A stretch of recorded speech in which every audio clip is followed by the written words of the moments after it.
But yes, I love and honor my grandfather, but I just have to be realistic. My grandfather was a nerd. My grandfather been saved, been in church since he was 8 years old. So my granddad was kind of, with all due respect, he was square. And he wasn't up on game. Now, let me ask you, if you was born in the 1900s and crack ain't come out to the 80s, how would you understand the characteristics of a crackhead? Huh?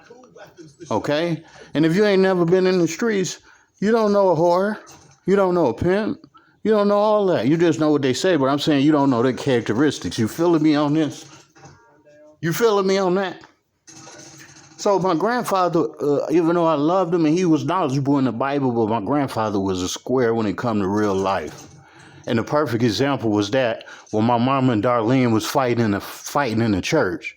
Now, why is it mama and dad and my mama and Darlene is fighting in the church, and then my granddaddy started helping Darlene? See, that's a microcosm of what was going on that need to be fixed. Our leader, our grandfather, peace be upon him, he didn't have any street sense. And it's difficult when majority of the people that's coming to your church, is off the streets. How do you deal? He don't know about a heroin addict. They be nodding out. No, he don't know about none of the characteristics of the street. He don't know the characteristics of a jack boy, a finesser. You feel I'm going with that? He don't know how to pick up on none of that because granddad's heart was too good and he was too square. He was square as a pool table, twice as green. And that's with all due respect. It is. And then listen to this. My stepbrother got the 93 when I preached my last sermon. In that week of July, my stepbrother Mwaji got kidnapped. Man, that had me messed up. And Herbert Moss I grew up with, he caught a body, armed robbery the same week. And I ended up running into him in the joint. You hear me? Then Butch Woods, they ever tell you about that? See, you want the arguments to open myself up.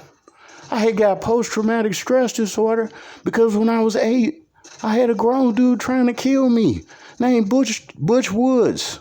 This was my mama's boyfriend. He broke into our house numerous times trying to get me. And he was trying to kill me on my way back and forth to school. Now ask him about that. That's what I'm saying. I grew up around some dangerous people, man. I didn't realize it until I got out of the storm. You know how a storm look, you can't really tell it, how bad it is, how intense it is till you get out of it. Let the church say amen.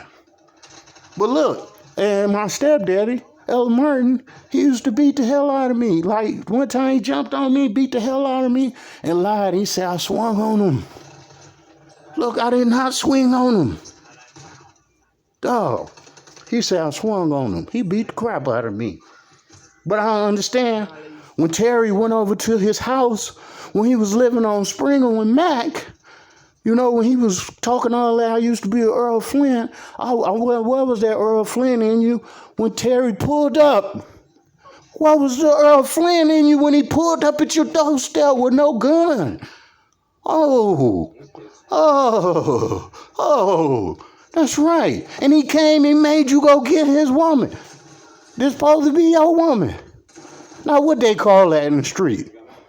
If your girl's ex-man come to your house, tell you to tell her to come out, then he out there dog checking her, and her current nigga is not doing anything, what is that called? That's called you got straight hold. But you was a bully. You want to fight kids. You used to beat my mama. But then why you ain't swing on Terry when he pulled up at your doorstep with no gun and nobody with him? You didn't Earl Flynn him, but you jumped on me when I was a little boy. That's what I'm trying to tell y'all.